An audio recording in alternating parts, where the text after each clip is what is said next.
In the previous session, we had just going back here to where we had started, just so that you recall, that it was going to be Babur, Humayun, and Akbar. We only basically really covered Babur, and then I'd spoken to you about the Delhi, not the Delhi, the Bahmani sultanates, the Deccanese sultanates, and then I gave you an argument about what are the pillars of the Mughal Empire, how was it sustained, a figure here of some of the major uh, people, and this one, some of the the six most well-known Mughal emperors. The line does not end with Aurangzeb by any stretch of the imagination. It continues on, uh, but with the death of Aurangzeb in 1707, in effect, the Mughal Empire had now passed its zenith.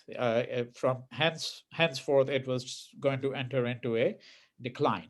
Right. That's and then we saw, the life of Babur, and this is the point at which we had stopped after having looked at such things as, for example, the place of alcohol, his love of painting, the attempt to link himself up to the Timurids, uh, his views of India. And this slide is where we had stopped. This is the Bagh-e Wafa, because I was about to describe to you the the love of gardens that Babur had, which is going to be inherited by the rest of the Mughals. Akbar, for example, is much less interested in gardens. So each of the Mughal emperors has their own strength.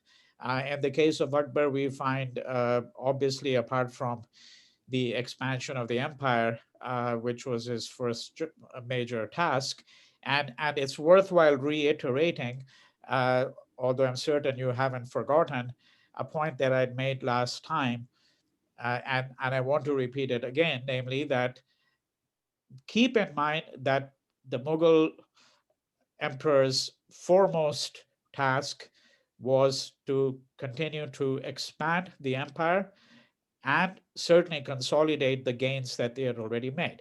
And that we should keep in mind that no matter what else we say about the emperors, their love of poetry or architecture or gardens, whatever the case might be, manuscripts, that first and foremost, war making, okay, engaging and battle with adversaries, winning them over, consolidating the empire. This is what their major preoccupation is going to be. All right. And when you say So, consolidating the empire, you mean sorry. when you say consolidating the empire, Yeah. when you say consolidating, what do you mean by that? Consolidating means that that you win a part of the a part for your empire. You gain a new territory, but you're always at the risk of losing the territories that you have or portions of them. Because why? Because they are competing foes. On the west, you have for example, north of Kashmir, you have the Uzbeks, right? You have the Uzbeks. In the west, you have Central Asians, you have Persians. There is a Persian Empire on the west. The Deccan, which I've talked about often, repeated this point several times, going back to the Delhi Sultanate, that holding on to the Deccan was always an issue. And remember what I told you about the camp, for example, right? The Mughal camp, that and these expeditions, so that when for example, going back to the time of Alauddin Khilji, when he's trying to conquer the Deccan, he's taking with him a massive army. It takes an enormous amount of time to get there, and then you're fighting people along the way. And so consolidate here means you put your gains together and attempt to hold them. Right? That's what I Got it. mean. Yeah. All And right. is it about like wealth, or is that all it's about, or is there something else driving? Well, wealth is not necessarily the only consideration, although it is, because as with So let's take a modern day parallel, comparatively modern day parallel. I mean, if you look at colonial empires in the 18th, 19th century, even the 20th century, it's not clear that all the European powers were necessarily gaining much from their overseas possessions. For a period Hmm. of time, they certainly were, but at some point, holding on to these overseas possessions can become an enormous liability. You need to host a whole army there. You need to find local collaborators. And what it can do is that if you lose your colonial possessions, that can demoralize people back in England, for example, in this case, if you're looking at England, right? So there have been arguments that sometimes empires will hold on to possessions even when they are not of monetary benefit to them, or of some kind of material benefit, because after all, there is a certain prestige in being a power, right? So it's not necessarily it's not necessarily just monetary wealth, uh, but that factor can't be discounted, because typically what happens is when you're a Mughal emperor, you defeat an adversary, then what do? You collect tribute. So the revenue from that conquered kingdom, a certain percentage of it will flow into the Mughal treasury, right? It'll flow into the Mughal treasury. So money is a factor, but it's not the only factor. Much in the way in which, take a very different way of looking at it. There are people who, for example, might have great prestige in a society, but it's not necessarily because they have money. If, for example, in the Mughal period, in fact, this is true of the entire period of Indian history. At some level, you could say that the people who are most respected are the fakirs, the holy men, the sadhus. They have nothing, they have no material possessions at all. And in fact, since you asked, so you see there's a slide over here, uh, which goes to, in part, answer your question, the importance of place, okay?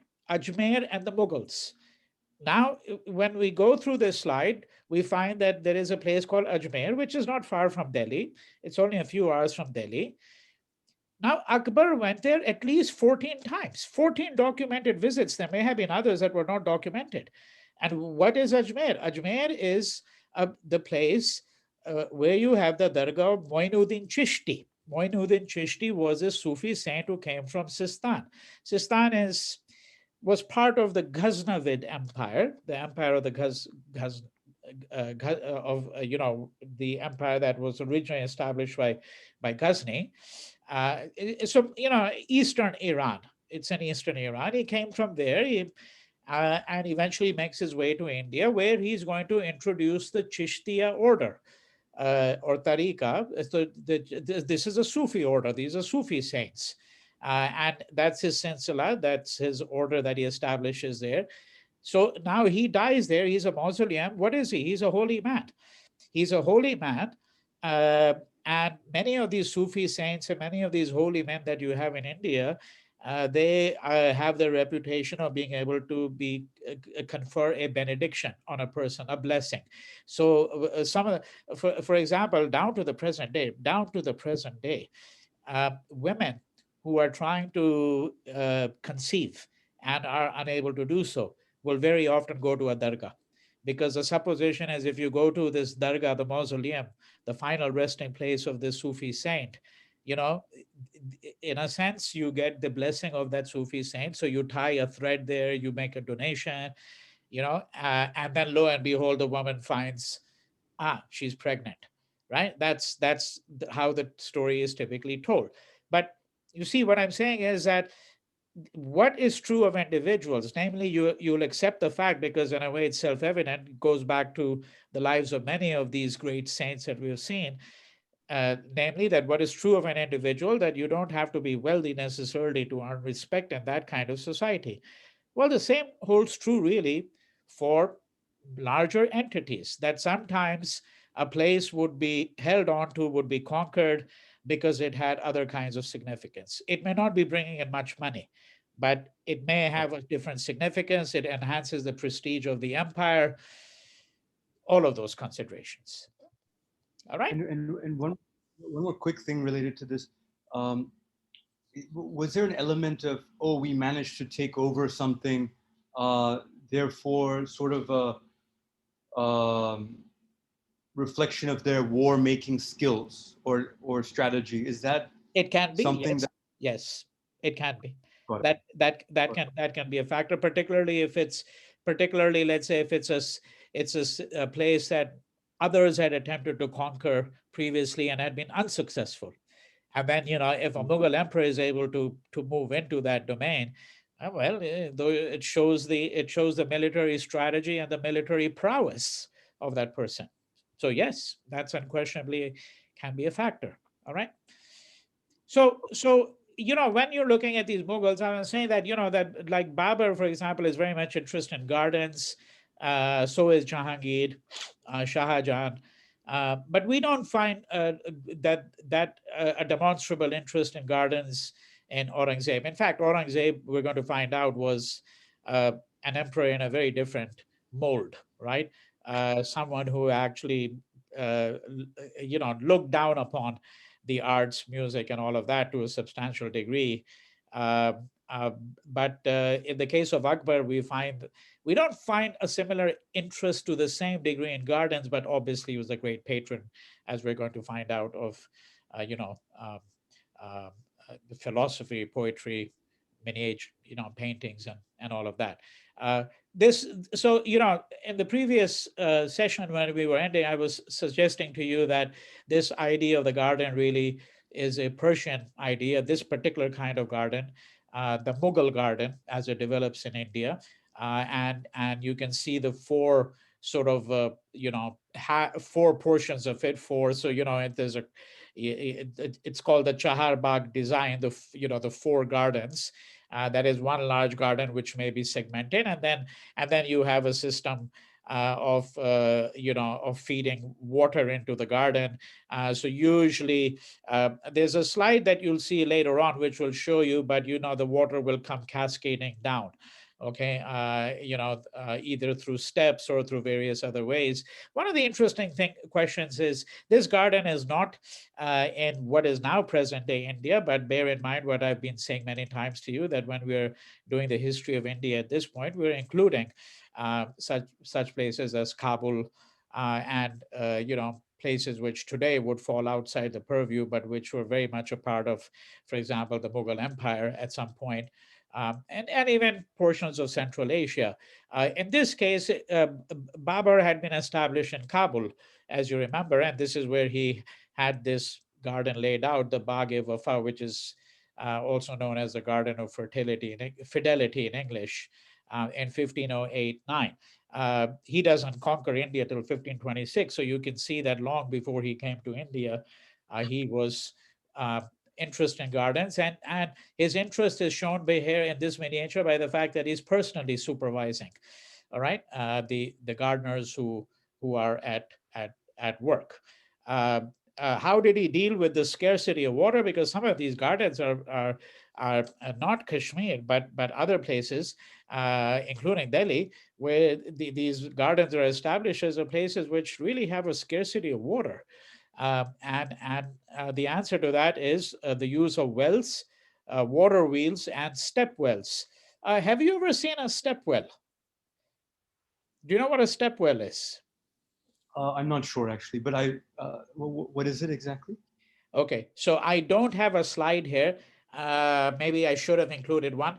But when you get the final PowerPoint, I'll. So a step well is a well.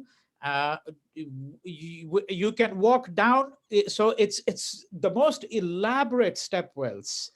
Okay, are basically massive and extraordinarily intricate works of architecture as well. So they are not just sources of water. They are designed in such a way that they have steps and you can actually walk down. So, and it could be 6, 7, 8, 9 layers. And Western India, Gujarat, and Rajasthan um, are the places which have the most spectacular examples. Adala Jwav, for example, outside Ahmedabad. But Delhi has, if you go to Delhi, I'll point your attention to where you can see a couple of really beautiful step wells, which go back to, several hundred years.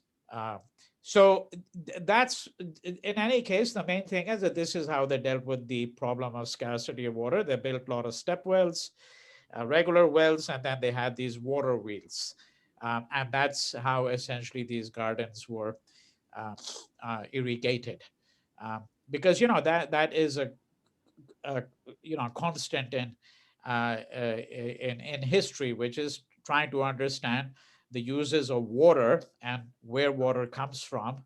And this is important when we are looking at Mughal gardens. Okay, now we move on to uh, Babur. I mean, sorry, to Humayun, his son Humayun. This is another miniature which shows Babur supervising the construction of the imperial gardens. The detail is fabulous. Here's Babur again himself, and you have inscriptions here. You can find many of these miniatures on the internet as well. But the color, as you can see again, is really quite gorgeous. So 1530, Babur um, is going to die. Remember how he died?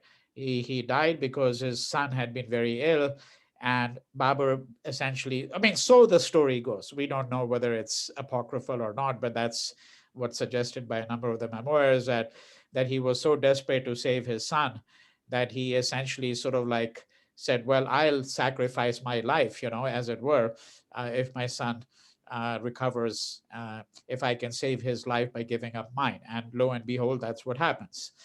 Um, well, we're not going to spend too much time on Humayun, but we do want to look at a few things. 1535, he's going to conquer Gujarat and Malwa. So from 1530 to 1535, and again, reiterate, let me at this juncture, we're not going to look at the political details in at enormous length, because that'll just bog us down. And if the Mughal state is constantly at war, is constantly having to face insurrection, when we go to Jahangir, Shah Jahan, Aurangzeb, and the Mughals after that, then we're also talking about insurrection within the family. Within the family, a son trying to take over from the father. So that history is long and complicated, uh, but it's really the outlines of that history which are far more important. So he's going to conquer Gujarat and Malwa, in Malwa in Western India, as is the case with Gujarat, um, but is unable to retain Gujarat after having to face the Afghan threat in the east. Now, you might get a little puzzled here, thinking, what do I mean when I say the Afghan threat in the east? Because aren't the Afghans in the west? Yes, they are. But remember, who did Babur defeat? Babur defeated the Lodhis. Okay, he defeated the Lodhis. That was the last of the dynasty of the Delhi Sultanate. And these were people who were fundamentally Afghans. So you had portions of the Afghan who had made their way all the way to the east to Bengal, And there the Afghans are now gathering strength once again. And the person who is going to pose an enormous threat to this Mughal empire, which is still really, at this point, it's only not even 15 years old. Okay, it's still sort of coming up in a way. Um, and it's going to receive a severe setback, because in 1540, Humayun is going to be defeated by Sher Shah. Okay, Sher Shah Suri, who is an Afghan ruler who had captured Bengal in 1537. Now, Sher Shah Suri himself is an enormously interesting man. We'll turn to him for a second. But just so that you understand what I mean here is very clear, namely that it's these Afghans who have, sort of gathered strength, and they are going to harangue Humayun.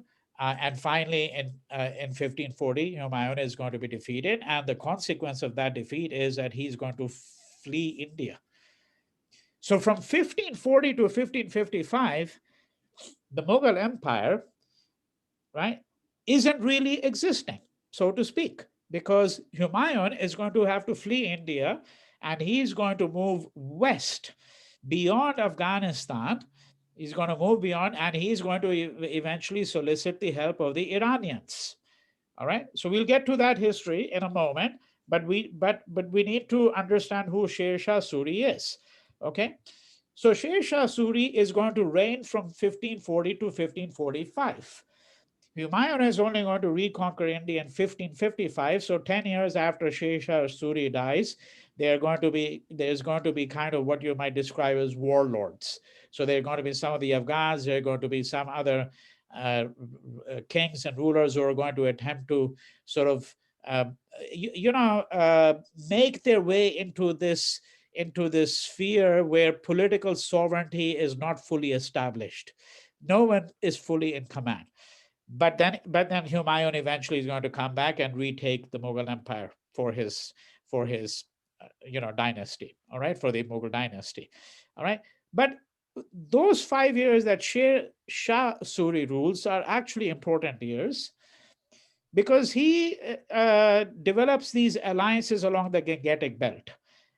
So Jaunpur, Banaras, what is present-day Lucknow, that whole region, all the way to Bengal. Let's say from Agra all the way to Bengal, that's the Gangetic Belt, right, where the Ganga flows. He is going to build up these alliances and is going to become a very powerful ruler. So the most powerful ruler in India at that point in time. For now, in those 5 years, he's able to put into place a number of very important reforms. Um, And why do I mention that? Because the Mughals are going to adopt some of those reforms, some of those political innovations and strategies that he's going to come up with. For example, this whole idea that you prevent the concentration of power in one pair of hands. Because typically, what did rulers often do? They would have they would have a chief minister, they might have two, three other ministers who were very close to them, people who would render them advice. The risk always was that if you give too much power to one or two subordinates, these subordinates will develop their own networks, their own allies, their own alliances, and then they might be in the position to overthrow the ruler. Right. So the Mughals are going to be actually very careful there. Uh, because rulers such as Akbar, for example, had very powerful ministers, but he always made sure that he had several powerful ministers, not one. The whole idea being that then you made sure that power was diffused, decentralized. All right, and it's really Sher Shah who does this. He is also going to develop a sophisticated system of revenue assessment based on measurement of lands. He's going to rotate officers every 2 years. On the simple principle, this rotation of officers is that if it's like modern ambassadorships, by the way. I mean, have you ever thought to yourself, why is it that the government of India, for example, when they appoint someone ambassador to a country, US, Russia, China, Pakistan, whatever the case may be, usually the ambassadorship is for no more than 2 or 3 years, right? No more for than 2 or 3 years. And then, you get shifted, you become ambassador of some other country, and an ambassador may serve as ambassador in 6, 7, 8, 9 countries, even. And one reason for that is that uh, and remember, an ambassador is overseas, so he's less dangerous than a minister or a local official who is in the same position for 20 years, and over a period of 20 years, the entire region becomes dependent on him. And when it does, it's a risk to the ruler.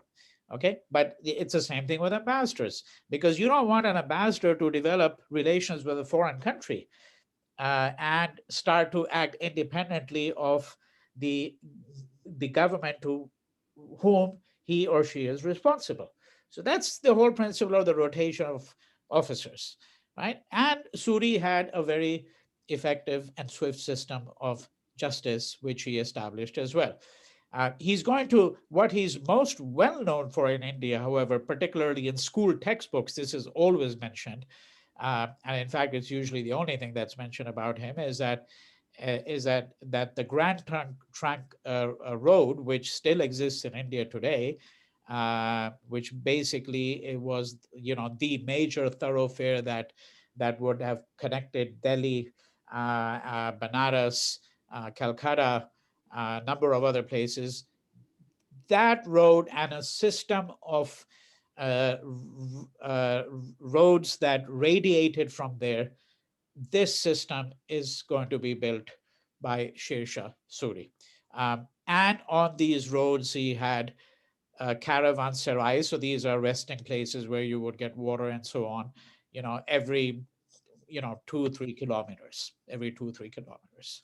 All right. That's his importance. And here is, by the way, you can see, I mean, for a ruler that no one outside India has ever heard of, you can see this reasonably impressive tomb set in the middle of a lake, uh, the built between 1540 and 45. It's a red sandstone mausoleum, and this is the tomb of Sher Shah uh, Suri, standing in the midst of this lake. All right. So just going back now to Humayun. So it's Sher That's in Shah. uh, Yeah. Go ahead. the two India, Vinay. Yeah. What's the question? The tomb is in India. Yes, yes, yes. Absolutely. Yeah, yeah. It's in a place called Sasaram. I don't remember exactly where that is, but it's somewhere along the Gangetic Plains. Yeah. Okay. So the tomb is very much in India. Yeah, absolutely. Yeah. So Sher Shah is going to defeat Humayun um, in 1540, and then Humayun, as I said, is going to flee westward. Somewhere in Afghanistan, somewhere around there. I'm not sure whether it was Kabul or elsewhere. His young wife Hamida, Humayun's very young wife, she was much younger than him. She's going to give birth to Akbar, and in 1545, Humayun is going to seize Kandahar from his brother Askari, and he's going to expel his other brother Kamran from Kabul. What he is doing is he's now really establishing a whole, his power there in Afghanistan, um, because obviously he needs a launching pad to be able to eventually come back to India, right? And he's going to send Askari, the brother from whom he had seized Kandahar. He's going to send him to Mecca. When I say he's going to send him to Mecca, what I mean here, because you'll hear that expression again and again, and you'll see that in many of the Mughal histories. Basically, if you wanted to go, if you were, uh, if you were a king or you desired to have power and you had rivals in your own family, you would, once you had defeated them, you would just say to the brother, the son, whoever that might be, you'd say, "Go and take a pilgrimage to Mecca and don't ever come back." Okay, so that's where Askari, he's basically sent off to Mecca, and Kamran is going to be blinded. I already spoke to you last time about the fact that this is done quite often. Um, in this dynasty, but I think in other Muslim dynasties as well. Um, Now, without getting into all the political history of what he does for 7 8 years, what are the ways in which he develops a ties with the Persians. The gist of the matter is that he is able to acquire a considerable force, and in 1555, Humayun is going to come back to India. He's going to wage war against the descendants of Sher Shah, right, Suri, and he's going to capture Delhi and he's going to recover his throne. Um, that's the gist of the matter. Okay, that's crucial. But he only holds on to power for one more year because in 1556 Humayun is going to die. Uh, as was the case with the death of his father, there's an interesting story here. This story here simply is that he was in his library. He was in his library, and as he was descending the steps, these Mughal emperors wore very long robes. That was a common thing to wear. And so, in any case, he was wearing a very long robe, and apparently this robe caught in his footwear, and he slipped and tumbled down the steps of his library and died. Of course, the other significant fact in this story is that it was the library. That is to say that this suggests again some kind of love of books, some some interest in reading and learning, some amount of intellectual curiosity. And I think that this is actually one of the most extraordinary things. I mean, Humayun, we don't know much, partly because, as I said, his reign is relatively short lived, and also because he has to flee India for 15 years. Uh, so, in that sense, he's the least influential of these six great Mughals. Uh, but what is interesting here is that for all of them, we have some glimpses of the kind of intellectual curiosity they had. And even Humayun is going to have his sister, he's going to have his sister help him write a memoir. Okay, so once again, we have a source here, which is a source that is contemporary and is coming direct from the Mughal emperor himself. All right, now we get to Akbar. So you remember that, Akbar is born in 1542. His father dies at the age of 14. And, and quick thing, Vinay, any idea how Humayun managed to this time succeed Oh against well, this? yes, because he essentially, I mean, he's well armed. He comes with a very formidable force, and he comes with artillery, with gunners. He has essentially recouped, his strength in a way, and has meanwhile been obviously, when he's been in Afghanistan, he's been interacting with, because remember what I had mentioned to you before, which is that he had converted to Shia Islam. Okay, he had converted to Shia Islam. This is something I had mentioned in a lecture previously, um, when I was talking about the Delhi Sultanate as well. But he had converts to Shia Islam, and one of the consequences of converting to Shia Islam was that it brought him much closer to uh, the Persians. And since you have asked the question, this is a time again to underscore the fact, which again has been mentioned before, namely that you see fundamentally the the Persian element in all of this is very, very strong. It's very strong. All right. We found that to be in the case with Babur too. You might remember that Babur had also sort of initiated a conversion to Islam. I mean, to Shia Islam, because that was a way of gaining the favor of the Persians when he was trying to. This is before his conquest of India, but this is when he was trying to find his footing as he was struggling for power in Afghanistan and Central Asia. A similar thing over here. That what Humayun does is he uses the assistance of the Persians, and Persia, you have a great empire there, the Safavid Empire. So what this meant was that you had the backing of a very large empire. And logically, the question you may ask is, what was in there for the Persians? Well, what is one thing that is in there for the Persians? Why are they assisting? Is because there is an interest in seeing whether it's possible to, if you have the Mughal dynasty converting to the Shia line of Islam, that obviously has implications for the spread of Shias in India, right? That's what we're really speaking about. But we're going to find that's not going to work here, because the Mughal emperors, um, barring Humayun here, this short period of conversion, as it were, they're all Sunni rulers. They're all Sunnis. So, that is not going to have any real consequences, but the interest in Persia is going to persist. And as I pointed out, that interest is found not just among the Mughals, it's found among all the Muslim dynasties down in the Deccan as well, right? The Bahmani or Deccani Sultanate, as we had discussed it. All right. So I think that that should answer your question. Now, there's one figure here very briefly that we need to look at before we. This is, by the way, Humayun's tomb. You've probably seen it because I think you said you were living, I think, somewhere in Lodi colony, and the Yep. Nizam. You've seen it, right? The Nizam, the Humayun's tomb. Yep. No, Yes, I went there a couple years ago, actually. you have. Yeah. Okay. All right. So this is Humayun's tomb. um, extraordinarily impressive, of course, and a UNESCO World Heritage Site and all of that. But before we get to Akbar here, there's this one just figure here, very briefly, that we really need to look at. This is a print that was published much later. It's a popular print that was published in 1910.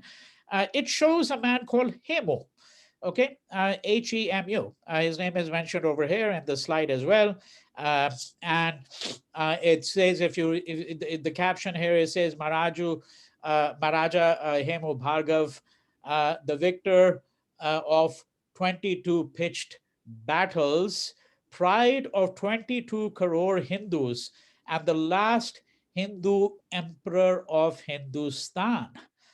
Okay, I mean, really quite a remarkable uh, caption here. So, who is this man, and what is this claim really about? Well, Hemu is he's basically a vegetable seller. He's a vegetable seller who rose through the ranks of he's working. Eventually is going to get inducted into the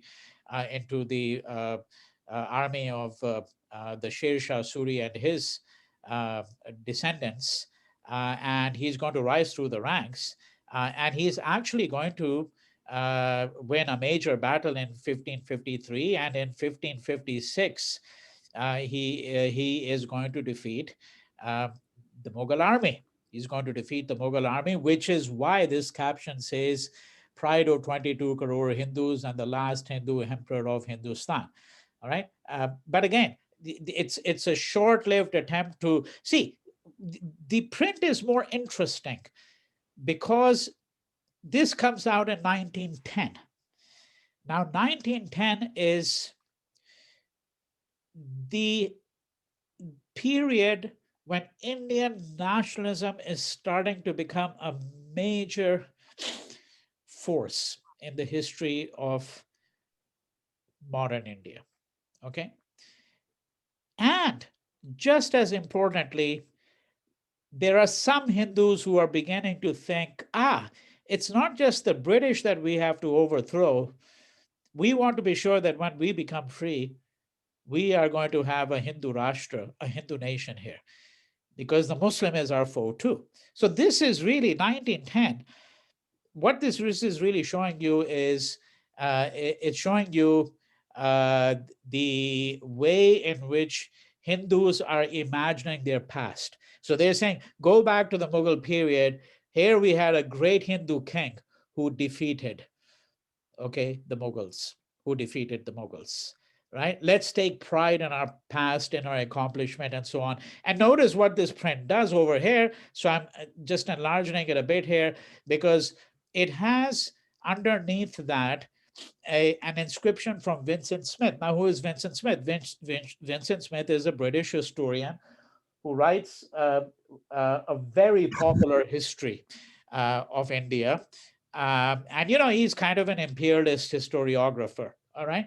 So he says, Hemu entered Delhi, raised the imperial canopy over his own head, and exercised the most cherished privilege of sovereignty by striking coins in his own name.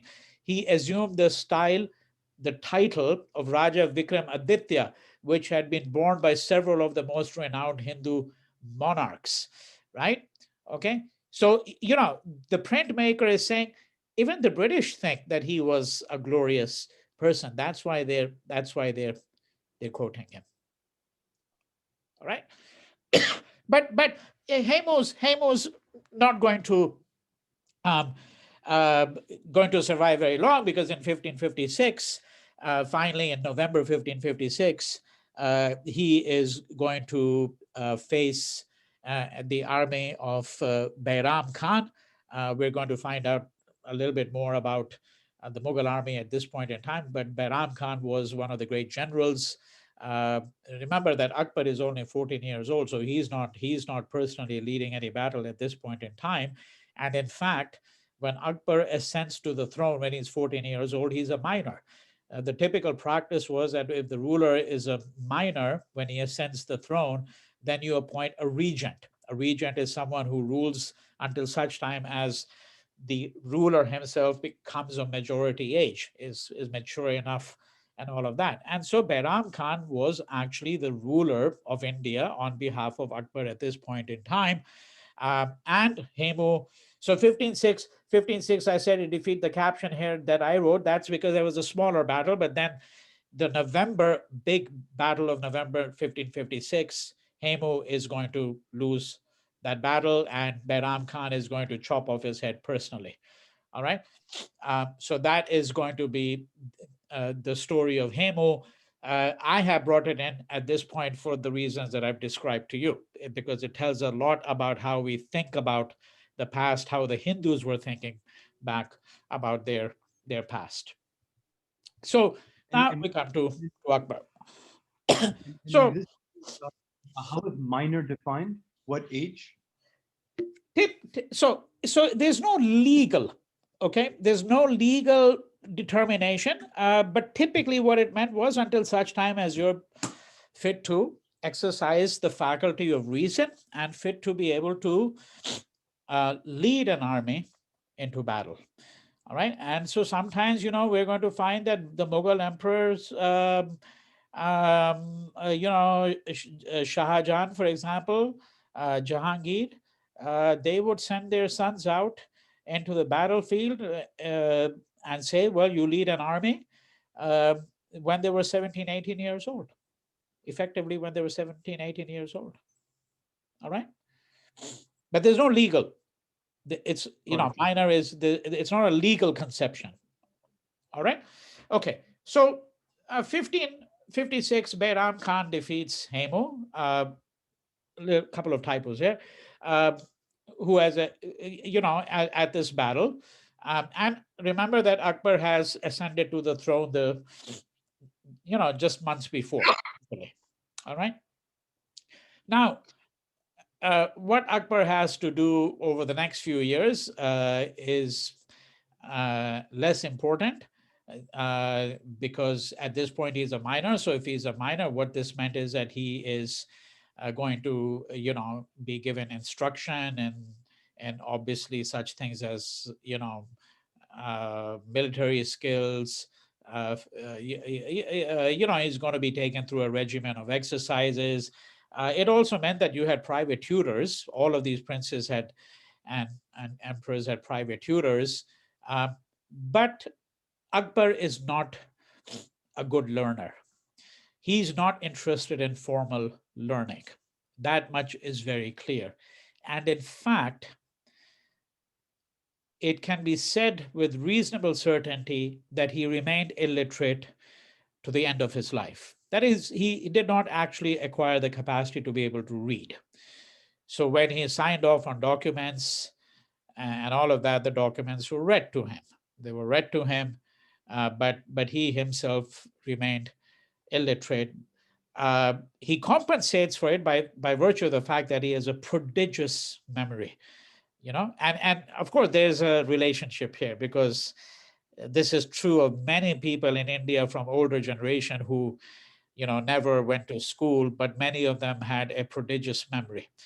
So you overcompensate for it, much in the way in which you overcompensate when you find that it's been proven time after time. There are lots of studies that have shown that too. That that when you don't have all your senses, let's say you're blind, or you're dumb or you're deaf, then your other senses get enhanced because you have to rely on those to a greater degree. Similarly, those who often are not formally learned uh, may actually have a power of retention.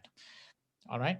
And there's a very interesting question. I'll just raise it for you because I think you're interested in these kinds of questions. But I think when you look at modern technology, when you particularly look at such things as a cell phone and all of that, I would wager to say that one of the most pernicious consequences of these technologies is that our capacity for retaining things in our memory is diminishing rapidly, rapidly. All right. If everything is available at your fingertips, you don't have to memorize anything. That can have dangerous repercussions too. It can be a real setback to mental faculties as well in a different way. And what happens to arts such as poetry? Because poetry was written to be read, written to be sung, so to speak. Uh, and that's typically how. So these drinking parties that the Mughals had, there would be recitations, poetry, and I don't know if you're familiar with the literary scene in India, but this is still very common, right? A mahfil, as they call it, a mahfil is where you get, or a mushaira. Mushaira is where 200 Urdu poets will appear. I've been to several of these. They even have them in the diasporic community. So, it's a gathering of 100, 200, 300 poets, and then each of them will recite, and they will usually recite from memory, usually. All right. So, you know, how it, Akbar is able to conquer his illiteracy is an interesting story in itself.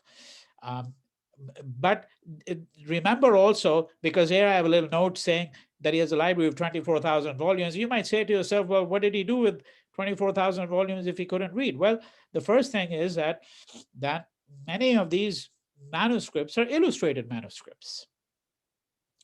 So if the Babar Nama, which is what Babar Nama is the memoir of Akbar's grandfather, right? Babur. And as I had explained to you on a previous occasion, say you have, let's say, a manuscript of the Babar Nama, and you have 100 folios, 100 pages of miniature paintings, and each of these is illustrating some episode mentioned in the Babar Nama. Now he knows what's in the Babar Nama because it's been read out to him. So then he looks at the painting and sees whether the painting goes along with the text or not. Right? How does it illustrate the text? Right? So yes, he could avail of all of these books in his library of 24,000 volumes. All right.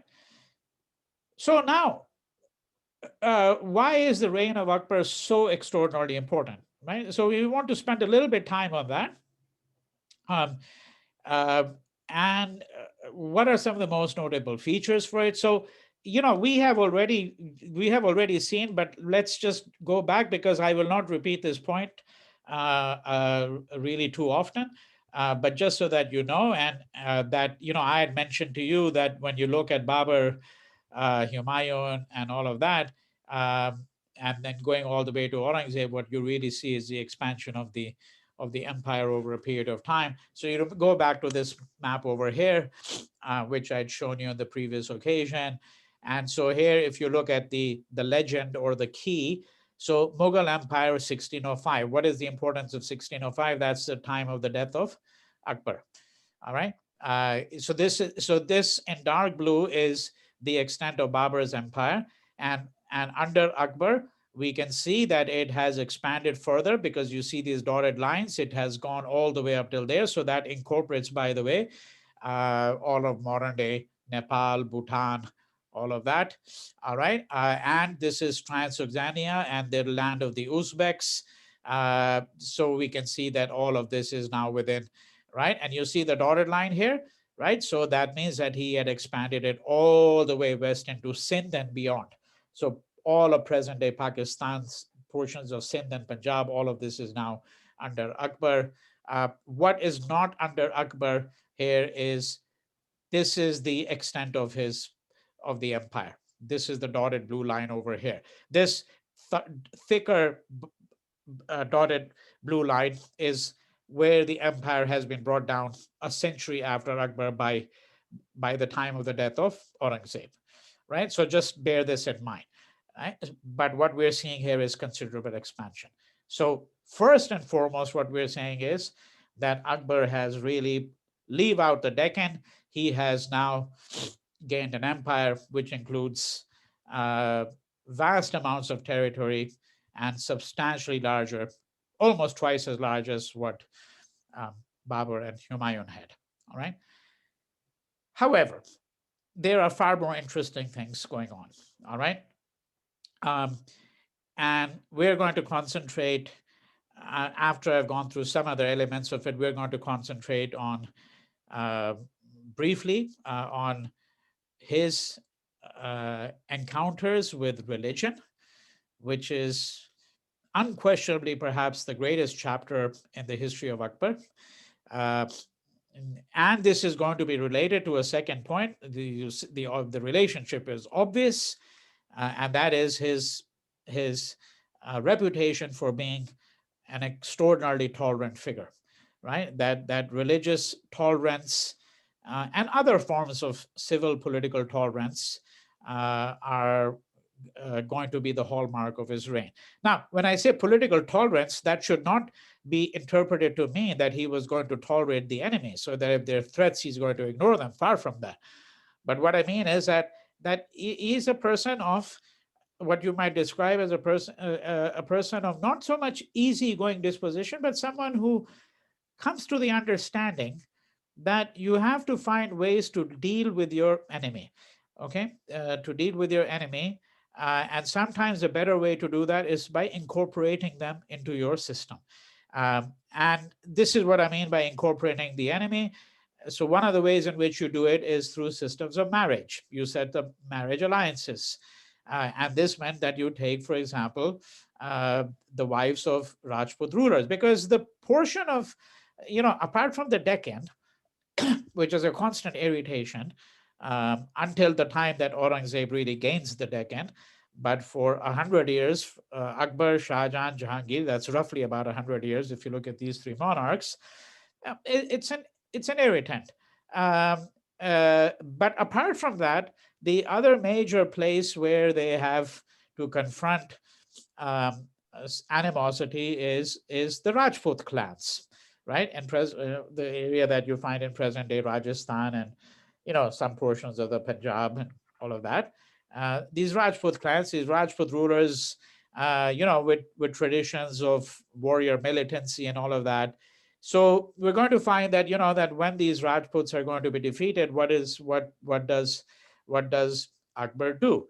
Well, it's not like he's going to take the wife or the daughter of every ruler he's defeated as a wife or bring her into the harem. What he's also going to do is he is going to incorporate them into the Mansabdari system. What the Mansabdari system is, I used the word before. This is a system whereby people are appointed to very high positions to to be in attendance at the court when the emperor is sitting. All right. Now, you had ranks within the Mansabdari system. So when I say you had ranks, it means that, for example, the emperor would, and when I say, by the way, that they would appoint, that the emperor would appoint people, it's not simply his enemies; it's also members of his family.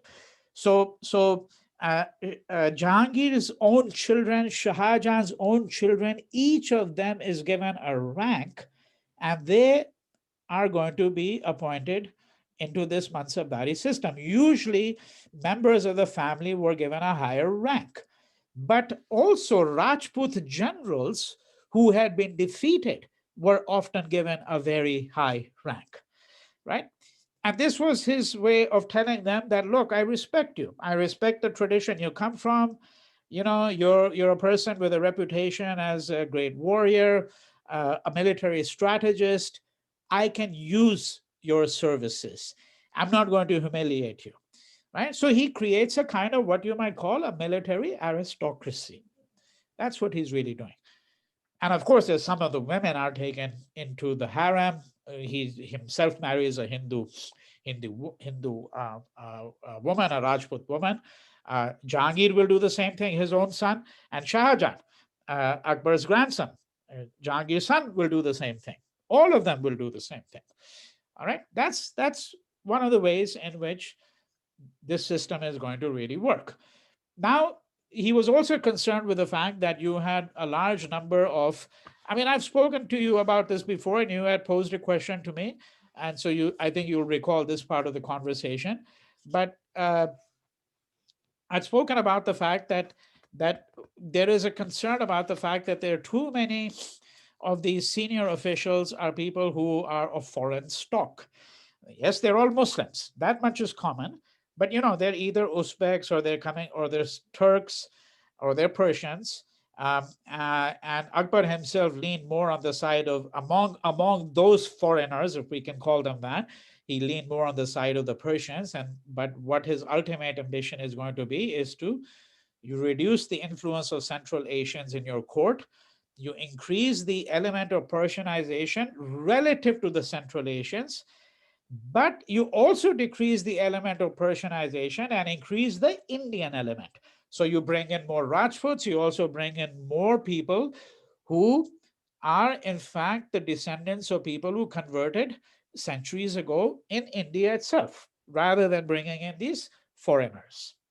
All right. So, and the reason for that is because, among many others, what Akbar wants to do is he wants to convey the fact that, look,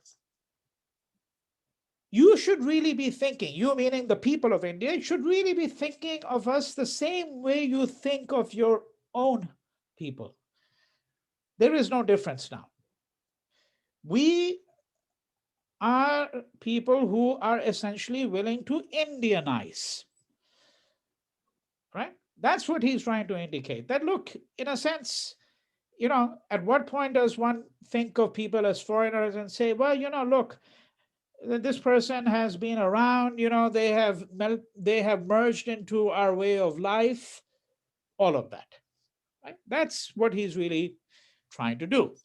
Now, I had already mentioned to you the importance of Ajmer, um, and I want to show you that slide once again. Uh, but I want to highlight one thing here, which is that we're not only looking at Ajmer here in this slide.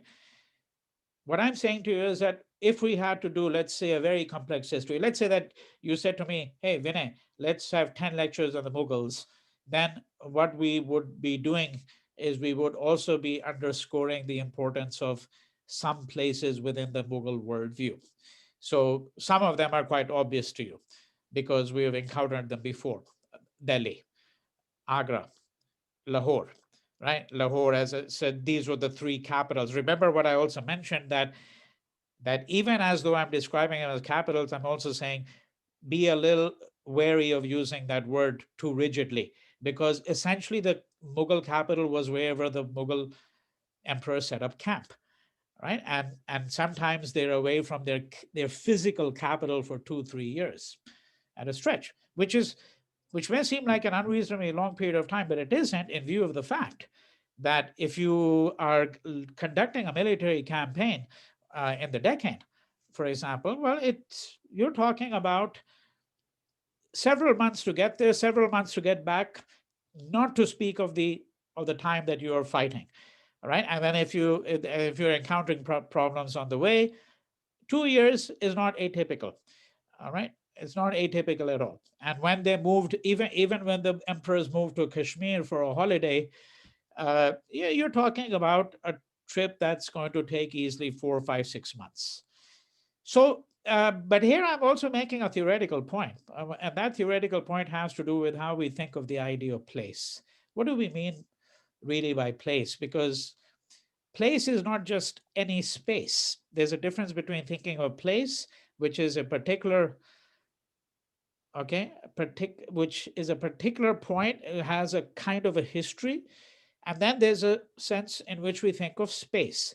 So let me, this will strike you as a very theoretical point, but just bear with me for a couple of minutes because I want to take you to a different level of appreciation of why some places matter in ways that we don't think about often. Okay. So the point here is this, that if you think, for example, take a completely different context. If you think about the whole problem of alienation of land, I should explain what I mean by alienation. Alienation in this, it's a usage which is very common in political economy. And alienation of land has to do with the question of whether land can be sold or not. Okay, whether land can be alienated. I mean, for example, for example, in the United States, there are large tracts of land in the American West which technically cannot be sold because they're not, because these are federal lands. These are federal lands, and they may be protected. But when we're speaking about these times, 15th, 16th century before, when we talk about the alienation of land, it has to do with the ability of a ruler to be able to sell the land or not. Now, when you look at American Indians, okay, Native Americans, see, from the point of view of the white man who came here, all land is alienable. They never had any attachment to the land because for them, this is all space. It's a generic space. Now, for the American Indian, there's no such thing as space, there's only place. Each rock, each acre of land, each little parcel has a meaning because for the American Indian, their whole cosmology depends on the land, right? That's why there's this enormous attachment to the land. The understanding that the land is our mother, the land is what feeds us. To the white man, it was simply a place. Land was simply something that you sold or that you mined. And this is one reason why the conflicts take place in India today between the tribals and the government of India, because the government of India has a mentality of the European colonizer down to the present day. For them, tribal land is just land that is not being effectively used by the tribal people. For the tribes who are living there, this is not just any land, it's not a generic space. This is a particular place to which they have an attachment. This is where the myths have come out of. This is a land that nourishes them, gives them the food. Okay? This land cannot be alienated from their point of view. That is, it cannot be sold. It cannot just become another item in the whole chain of supply and demand.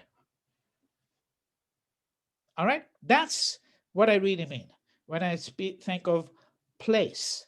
So when we were to do if you were to do a history of place, then you think about how places matter in history.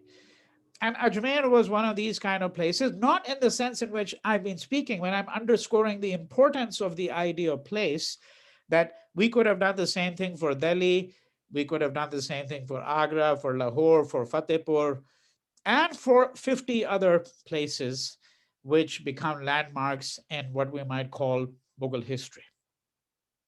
Okay, um, and when we are looking at Ajmer, just going back to Ajmer for a second, then we go back to the main story. Is that I had mentioned to you that Ajmer is, the place that uh, uh, uh, the Chishti order is established in India by Moinuddin Chishti. Okay. He's, by the way, known by many, many names in India, just so that you know. And he's also known as Khwaja, Garib Nawaz. Uh, and, if you watch this film, which I'd mentioned to you, Jodha Akbar, which is a mainstream commercial Hindi film, produced, I think, about 15 years ago. Huge blockbuster, very colorful. I mean, it shows you the Mughal Empire, the elephants, the armies, all of that, right? So there is a song there, Khwaja e Khwaja, right? Which refers to this man Moinuddin Chishti, this Sufi saint. And there are great qawwals, such as the late Nusrat Fateh Ali Khan and the Sabri brothers, who have done wonderful renditions of these devotional songs. So this is the devotion on the Muslim side. We were looking at bhakti, and we were looking really at what you might call the Hindu side. Remember, of course, that many of the bhakta poets that we looked at don't really think of themselves that way, but broadly speaking, that we can think of all of the bhakti as being more on the Hindu side and the Sufis more on the Muslim side, right? So Moinuddin Chishti is the Sufi saint, and Ajmer is where his dargah is. Both Akbar and Jahangir went there on foot many times. Um, and when they would go there, they also took a pledge that they would stop eating meat for a substantial period of time. And we have it on record that both Akbar and Jahangir were vegetarians for at least a certain period of time. So they may go there and they may take a pledge to give up alcohol, to give up meat, to practice ahimsa, non-violence, for example, right? So this is going to be very important. But one of the reasons why Jahangir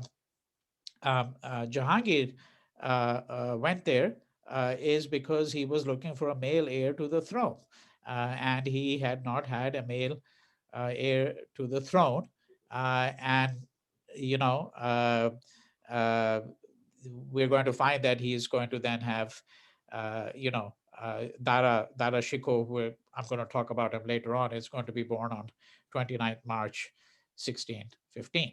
All right. So this is in part the importance of Ajmer, but again, we are speaking about Mughal emperors. And remember, a Mughal emperor is always got political military interests in mind. One of the many reasons why Ajmer is going to be important is not only because of the mausoleum of the great Sufi saint, Moinuddin Chishti, but also because it's in the Mewar region.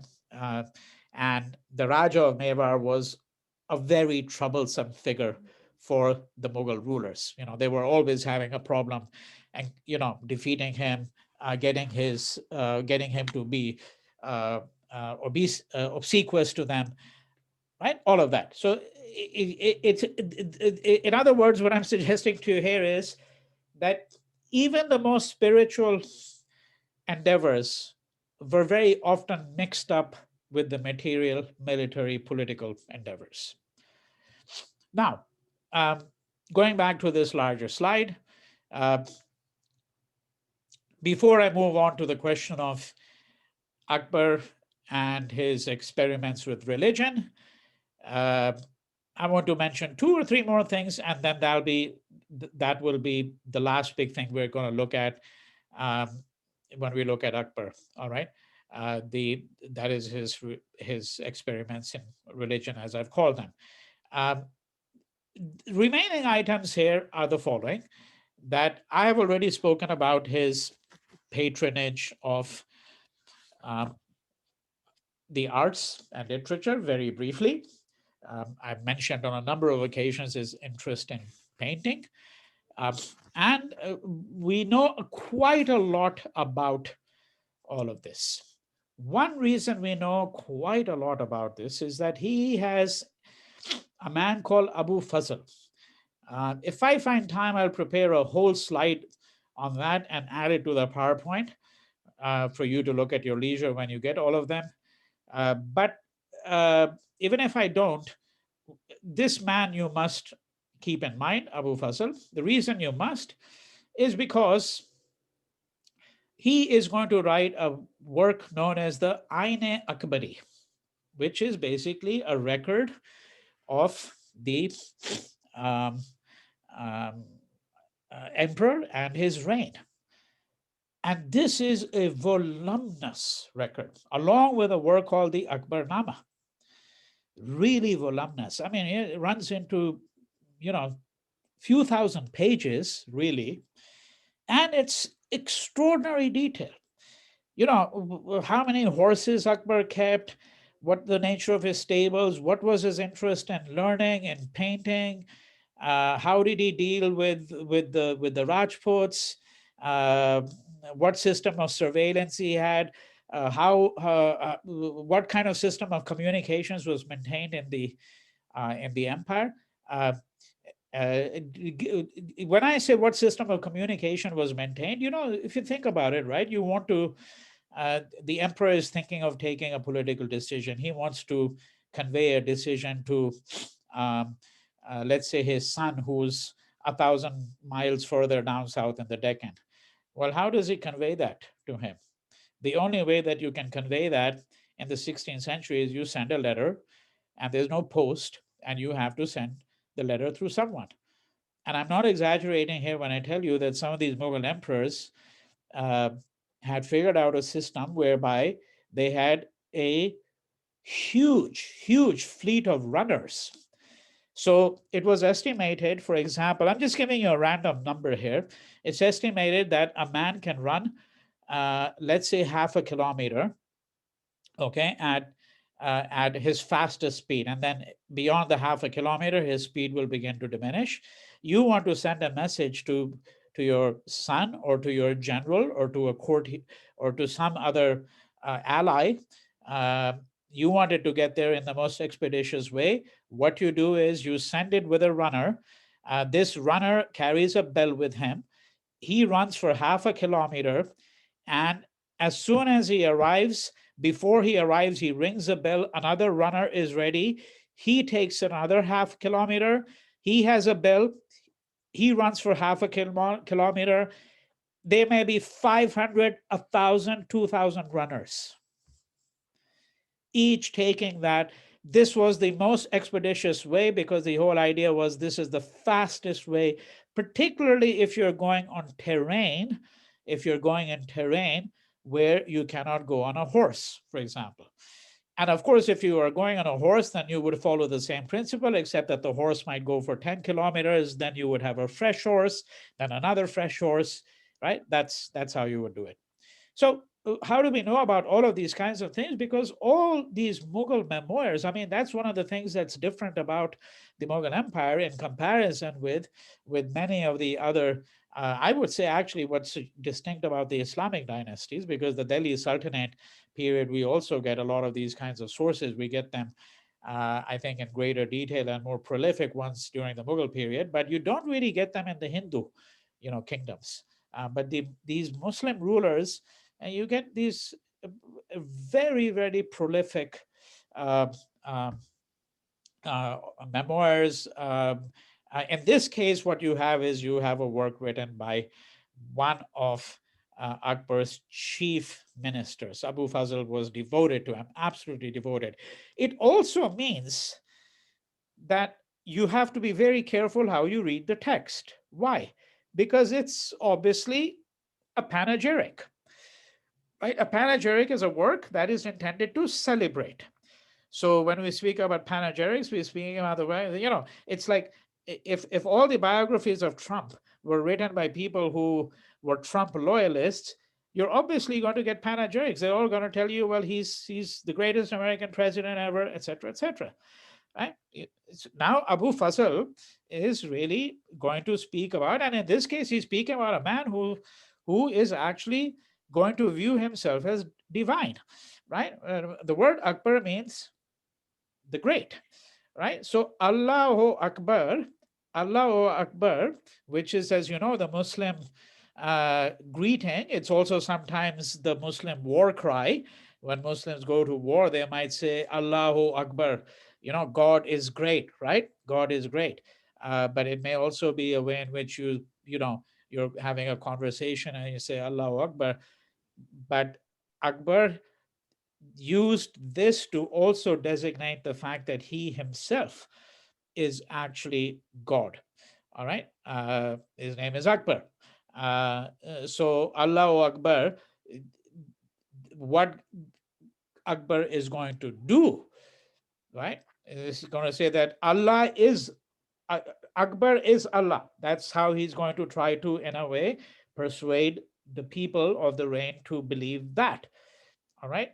The inversion of it. Right? Now, Abu Fazl is going to very often speak of Akbar as someone who is divine, right? The divine being and all of that. But notwithstanding that skepticism or caution with which we should read the text, it is an enormously fascinating work, enormously fascinating work, and gives us really a sense of what's happening in fantastic detail. All right, that's